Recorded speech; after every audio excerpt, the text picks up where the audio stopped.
D'abord, j'aimerais qu'on revienne sur cette minute de silence pour les victimes de Mayotte avec l'envoyé spécial d'Europe 1, Wilfried de Villers, car la minute de silence s'est tenue en métropole, mais aussi sur l'archipel, Wilfried.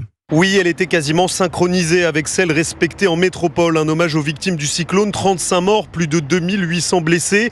Sur cette place, dans le centre de Mamoudzou, le préfet a aussi salué la mémoire d'un gendarme qui a trouvé la mort la semaine dernière. Une cérémonie et une journée saluée par plusieurs habitants à qui j'ai parlé tout à l'heure, pour qui il est important de rendre hommage aux victimes. Mais d'autres Mahorais, il faut le dire, trouvent que cette journée est en décalage avec leur réalité quotidienne difficile ici à Mayotte. C'est ce que me confiait Yacine. Je suis un peu mitigé parce que ça a son importance pour le côté symbolique, mais je pense que le manque de moyens criants auxquels on fait face est en décalage avec ce type de cérémonie-là. C'est quand même malvenu de faire ça à ce moment précis. Des sinistrés qui attendent toujours les aides promises, rien n'est encore arrivé dans le village de Nousra. C'est de l'hypocrisie parce qu'en vrai, il y a beaucoup à faire. Ça fait plus d'une semaine qu'on n'a pas d'eau. On est conscient qu'il y a eu beaucoup de morts et tout, c'est dommage, mais on ne va pas attendre que nous, on meure de soif pour nous donner de l'eau ou pour faire une minute de silence pour nous après. La promesse du gouvernement de rétablir l'eau partout à Mayotte semble encore loin d'être tenue. Wilfried de Villers, donc envoyé spécial Europe 1 à Mayotte. Vous l'avez entendu, la minute de silence, Sarah Salman, c'est bien les hommages, sauf que pour le moment, ils n'ont même pas d'eau. Ça devrait être la priorité. Mais en fait, le gouvernement a du mal à hiérarchiser, à effectuer des hiérarchies. Ils sont toujours dans la com et dans le symbole. Donc la minute de silence, c'est formidable. Mais l'essentiel n'est même pas assuré. Les Mahorais, ce qu'ils attendent, c'est des actes concrets, rapides. Et là, l'essentiel n'est pas du tout assuré. Donc ce qui serait bien, c'est d'agir maintenant et de ne pas attendre des semaines et des semaines. Mais bon, depuis 2011, où Mayotte est devenu un département, c'est quand même un département qui est largement laissé à l'abandon. Je pense qu'il y a un moment, personne n'est dupe.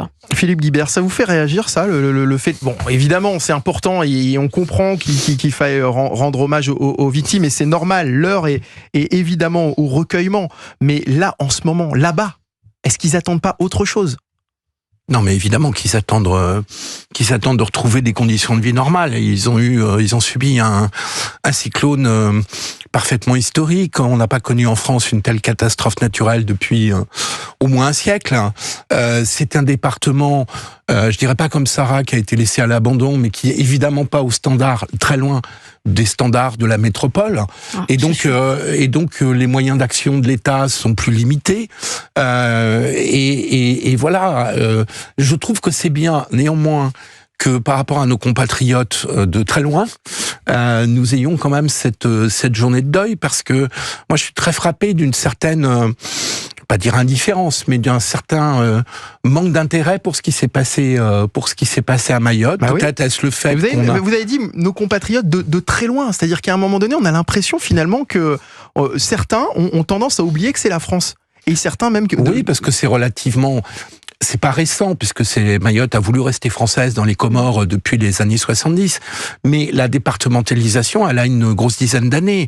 Donc, le rapport à Mayotte n'est pas le même que celui qu'on a à la Martinique. Je constate, je m'en félicite pas, mais c'est pas le même rapport que celui qu'on a à la Martinique, à la Guadeloupe ou à d'autres territoires d'outre-mer que nous connaissons mieux, dont nous sommes plus proches, où nous sommes allés, où nous pouvons connaître des personnes qui y ont vécu. Ouais. Mayotte n'a pas ce statut-là encore pour les Français de métropole. Voilà, c'est la réalité. On peut la déplorer, mais c'est la réalité. Donc je trouve bien qu'on ait quand même fait cette journée de deuil.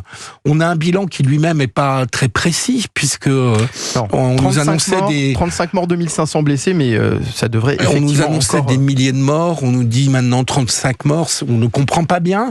On a très peu d'images aussi de la réalité. Ça compte beaucoup dans notre rapport aux événements, le fait d'avoir des images d'un drame. Là, on n'a pas d'image de drame. Donc, est-ce que le gouvernement peut faire mieux dans cette affaire ? Pour le moment, il n'y en a pas. Non, mais déjà, on aurait pu ne pas mettre la nomination. Il y a un gouvernement, il y a un ministre de l'Intérieur, le ministère de la crise.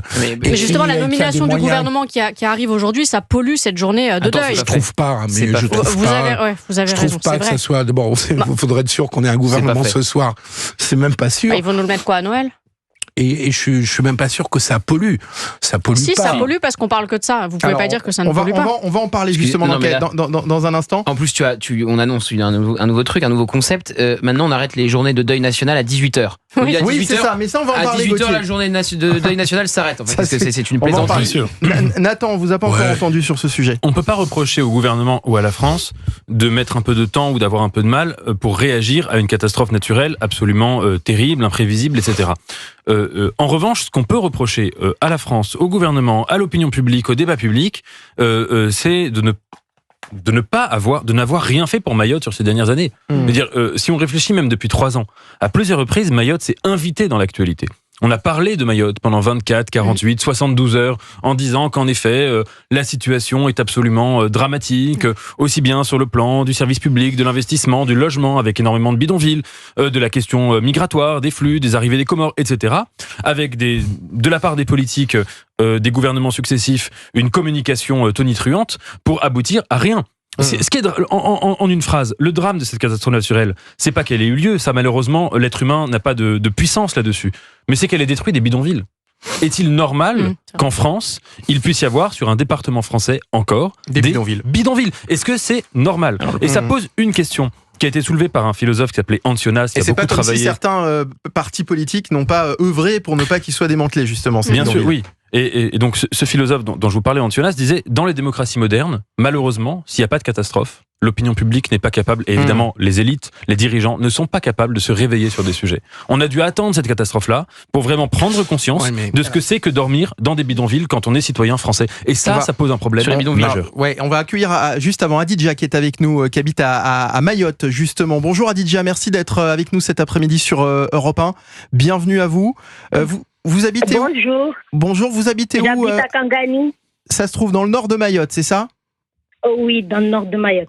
Bon, comment ça se passe? Comment est-ce que vous avez vécu cette journée d'hommage? Parce qu'on parle de cette minute de silence, alors que d'un autre côté, on dit qu'effectivement, là-bas, vous manquez actuellement de tout. Comment est-ce que vous vivez aujourd'hui, Adidja?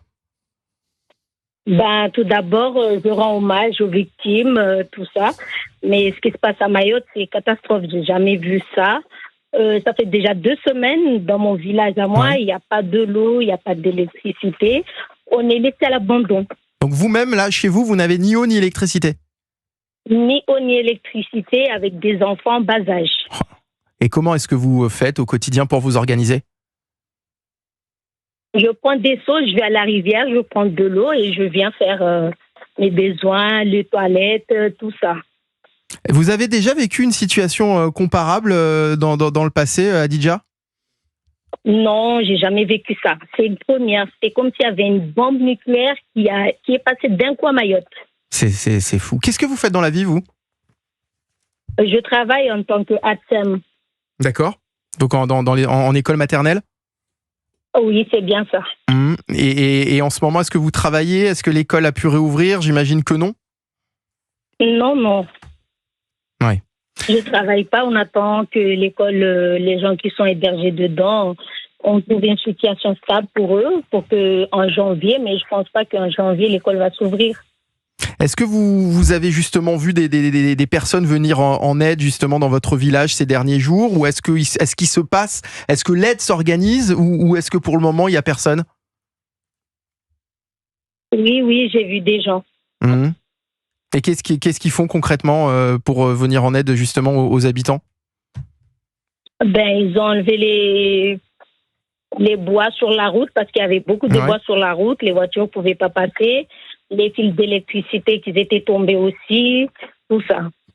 Bon, vous savez que dans ce contexte, il y a aussi la nomination de ce nouveau gouvernement. Ça fait beaucoup parler. La promesse était avant Noël. Tout portait à croire qu'il tomberait hier dimanche.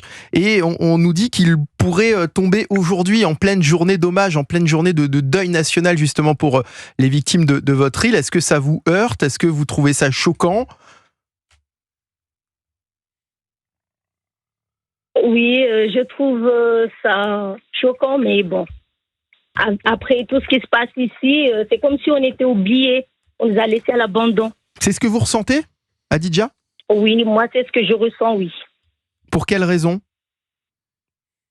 Parce que là, je suis sortie, là, je suis à Dimboscor. Dès que je vois les gens, comment ils font la queue pour retirer minimum 50 €. Ouais. Tu veux aller au magasin, il faut faire la queue, il faut amener tes enfants. Mais je veux dire, vous avez l'impression que les politiques vous continuent de vous laisser à l'abandon. Le président de la République est venu à Mayotte dernièrement. Il a passé 2 journées sur Mayotte. Comment est-ce que vous avez vécu, vous, ce moment-là ? Oui, mais il n'est pas passé. Il n'est pas passé dans toute l'île de Mayotte. Ouais. Il est resté que à Mamoudzou. Il n'est pas venu au nord. Il n'est pas venu nous voir, nous qui est dans le nord ou bien dans le sud. Il est resté que à Mamoudzou. C'est tant mieux, nous dit Gauthier Lebret. Non, c'était tendu. Ah, c'était tendu, j'ai compris que c'est tant mieux. Non. C'était tendu, c'était un déplacement très très tendu. Et puis l'explication qu'il a donnée ensuite, parce qu'il a quand même engueulé la foule, en leur disant, je le cite, vous seriez 100 fois plus dans la merde si vous n'étiez pas français, en disant géographiquement ça se passe beaucoup plus mal autour de Mayotte qu'à Mayotte. Dire une phrase pareille à des gens qui ont tout perdu, qui viennent de vivre l'enfer sans qu'on connaisse, Philippe le rappelait, le bilan humain, c'est totalement inaudible. Et alors après l'explication qu'il en a faite, c'est j'étais face à des militants du Rassemblement National qui sont venus me huer. Il nous a fait le même coup au Salon de l'Agriculture il y a quelques mois quand la coordination rurale était venue l'accueillir sous les huées au moment où il voulait débattre avec les soulèvements de la terre. Alors forcément à Mayotte, il y a 60% de la population, ou plutôt Marine Le Pen a fait 60% face à Emmanuel Macron au second tour de la présidentielle à Mayotte. Il faudrait plutôt se poser la question de pourquoi Marine Le Pen fait 60% face à Emmanuel Macron. Donc évidemment, il a beaucoup de chances de se retrouver face à des gens qui ont voté Marine Le Pen puisqu'elle a fait 60% par définition. Et enfin, pour répondre à Nathan sur les bidonvilles c'est une conséquence. Une conséquence de quoi ? Une conséquence d'une immigration totalement incontrôlée qui explique aussi le vote pour Marine Le Pen à 60%.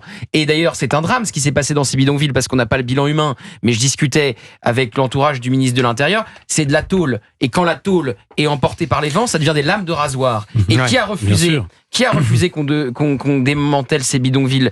La justice, et notamment l'ancienne vice-présidente du syndicat de la magistrature, syndicat classé à l'extrême gauche, qui a tout fait pour empêcher Gérald Darmanin à l'époque de démanteler ces bidonvilles. Donc, les immigrationnistes, ces gens qui refusent de démanteler ces bidonvilles, la France Insoumise qui nous explique encore ce matin que c'est formidable l'immigration à Mayotte, tous ces gens-là ont aussi une responsabilité dans le drame qui s'est produit. Évidemment que c'est important de parler d'immigration, parce que c'est aussi l'un des premiers facteurs qui impacte l'île aujourd'hui. Mais c'est fou ce qui se passe. Non, il faut le dire clairement, parce qu'il y a effectivement cette visite d'Emmanuel Macron qui n'est pas du tout passée.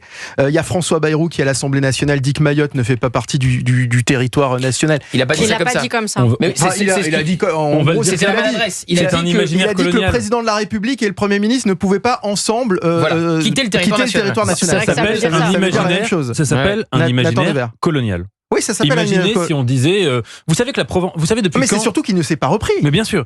Vous savez depuis quand la ville de Nice est française ? Depuis 1860. C'est après la conquête de l'Algérie qui était en 1830. Imaginez que demain il y a un tremblement de terre à Nice et que le président s'en vienne dire aux Niçois, vous avez bien de la chance de faire partie du territoire français. Il le dirait jamais. Mais non. Donc il y a évidemment la projection d'un imaginaire colonial. Et maintenant, pour rebondir sur ce que disait Gauthier, qui est très important. C'est très intéressant ce que vous avez dit là, Nathan, parce que moi cette question je me la pose là depuis plusieurs jours. Est-ce que notre gouvernement, le président de la République, François Bayrou, est-ce qu'ils auraient agi de la même manière ? Je parle du déplacement de François Bayrou à Pau, de la nomination possible du gouvernement en pleine journée hommage, si le cyclone Shadow avait avait dévasté la Corrèze, la Gironde ou les Alpes-Maritimes. Non. La question se pose même pas. Mais oui, mais c'est le fait qu'on puisse se poser cette question, ça paraît totalement surréaliste. Mais bien sûr, et c'est ça qui est extrêmement grave. C'est que évidemment que implicitement, et d'ailleurs tout le monde l'a compris, l'idée c'est que Mayotte, c'est une sorte d'annexe, de périphérie du territoire français, qu'ils ont bien de la chance, qu'ils vont pas en plus venir se plaindre si la France n'est pas absolument parfaite avec eux. J'aimerais juste rebondir sur ce que disait Gauthier sur la question migratoire. Moi je suis favorable à l'accueil des migrants, des exilés qui fuient. Mais en effet, quand on pose la question migratoire, par exemple à Mayotte, les femmes viennent accoucher aux Comores, à Mayotte des Comores pour avoir la nationalité française. Il faut arrêter avec le droit du sol à Mayotte. Il fuit un régime qui est absolument pourri, qui est corrompu, à qui la France donne de l'aide au développement. Et je pense qu'il y a, sur cette question, comme sur beaucoup d'autres questions, une sorte de complaisance de la France vis-à-vis de régimes autocratiques et pourris qui entretiennent le malheur dans leur propre territoire, créant un désir, et pas qu'un désir, un besoin de fuite et d'exil. Et donc, quand on est vraiment pour l'accueil, on peut aussi être pour le fait de faire qu'à la racine, les gens n'aient pas besoin de s'exiler. Et je pense que ça, en effet, ça a été négligé par la France. C'est pas la France qui va changer le régime des Comores. Philippe, il y a quand même une réalité. Je crois que le président de la République l'a dit d'ailleurs lorsqu'il était sur place. passe, c'est que quand vous êtes français à Mayotte, par les prestations sociales que vous recevez, vous gagnez plus que n'importe quel salaire dans la région. Donc il y a un effet d'attractivité du fait de la départementalisation qui est considérable. Faut pas Il y a évidemment la question du régime des Açores, du régime politique. Et puis il y a une vieille revanche du régime politique des Açores, des Comores, excusez-moi, contre Mayotte qui a voulu rester française. Tout ça est une question fondamentale. Mais il y a une différence d'infrastructures et de services sociaux qui est absolument considérable et qui rend Mayotte extrêmement attractif. Alors Mayotte attractif, il y a 70% de taux de chômage et un tôt de pauvreté extrême. C'est le département le plus pauvre de France. Ça un territoire attractif. Franchement, c'est le département le plus pauvre de France. Le deuxième hôpital qui ne vient pas. Il n'y a pas l'eau courante et vous dites c'est attractif. Il y a un moment, le terme attractif, tu peux pas l'utiliser. On dirait vous parlez de Disneyland, c'est pas possible. Par rapport aux autres régions autour, puisqu'on parle d'immigration dans la région. Si vous comparez c'est pas la métropole, évidemment qu'il faut comparer. Il faut comparer aux Comores, il faut comparer aux territoires environnants. Pour les Comores, et de ce point de vue-là, pardon. Pour les Comores, c'est attractif, mais par rapport aux autres départements français, puisque si on considère que c'est la France. Oui, mais Mayotte et Gauthier, c'est pas l'attractivité, elle joue pas par rapport à la Lozère, pardonnez-moi, elle se joue par rapport aux Comores. Elle est bien sûr. Donc évidemment qu'il y a une attractivité de Mayotte. C'est la France qui attire plus que Mayotte. Au milieu des Comores et que la législation française attire parce que Mayotte a la législation française, notamment en matière sociale. Ça, oui. Moi, j'aimerais qu'on revienne sur la formation évidemment du nouveau gouvernement, avec notamment cette réaction d'Estelle Youssoufa, qui est la députée de Mayotte. Adidja, vous êtes toujours avec nous? Est-ce qu'elle est toujours avec nous, Adidja? Sur mon écran. Parce que sur mon écran, elle est toujours avec nous. Elle est plus toujours. Je voulais lui poser la question, mais je vous la pose à vous, parce que vous avez forcément vu la réaction d'Estelle Youssoufa sur X. Le deuil national pour Mayotte transformé en journée d'annonce du nouveau gouvernement. Elle évoque donc un scénario, je cite, de l'indécence et du mépris pour les Mahorais et Mahoraises, toujours en détresse absolue. Donc ça, c'est évidemment ce qu'elle a posté hier, puisque normalement le gouvernement aurait dû être annoncé hier. On se demande d'ailleurs pourquoi est-ce que ça n'a pas été fait. Il devait donc... Je peux vous répondre à ça si vous voulez. Alors allez-y, Gauthier. Maintenant? Oui. Vous voulez quand? L'année prochaine? Non, mais attendez, des fois... C'est dit, on n'est pas loin de l'année prochaine.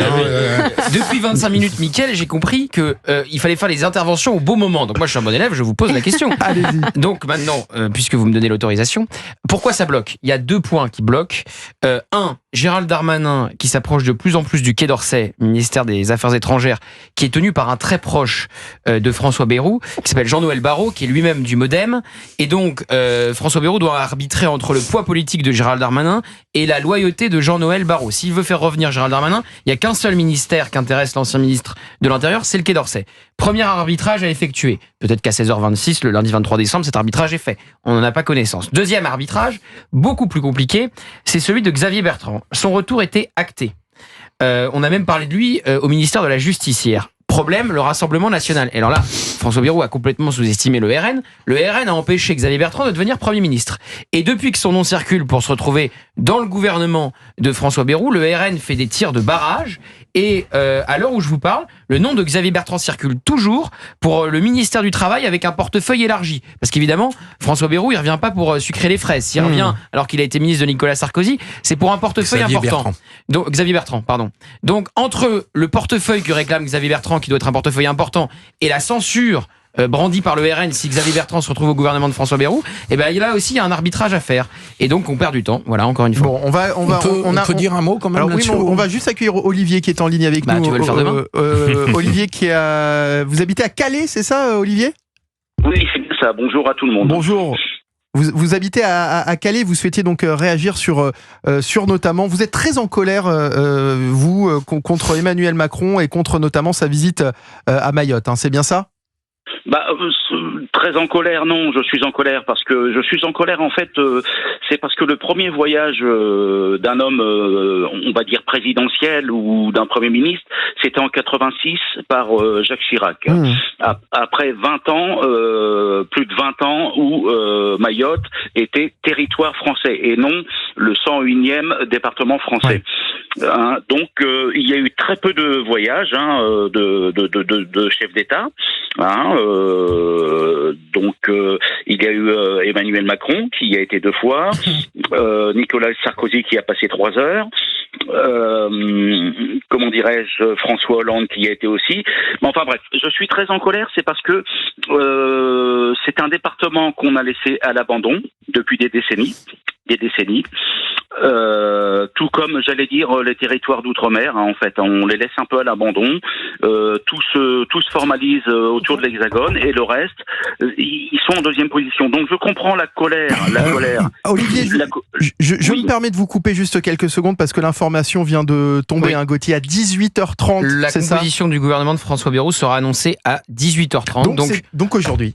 Aujourd'hui. Donc vous savez pas, les journées de deuil national, ça s'arrête à 18h. Mais Donc à partir de 18h, tout est possible. Ouais, c'est de la mauvaise polémique, ça. Non, c'est la députée de Mayotte. Excuse-moi, tu rajoutes du mépris au mépris. On parle du mépris qu'a subi Mayotte depuis plusieurs jours. Non, il y a une chose qui est sûre.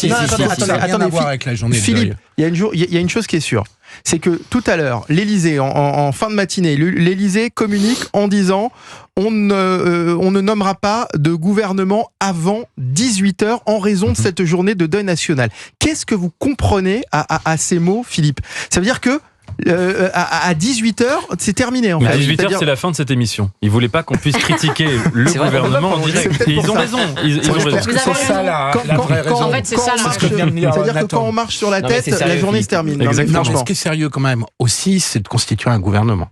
Excusez-moi, je ne vois pas en quoi le fait d'annoncer un gouvernement à 18h30 porte ombrage, si j'ose dire. Mais parce qu'on parle que de ça et qu'on parle plus de la journée de deuil. Les projecteurs ne sont plus sur Mayotte, mais sur le gouvernement à partir de ce moment-là. On va continuer à en parler dans un instant. Vous restez avec nous, Olivier ? Oui, bien sûr, oui. On va continuer.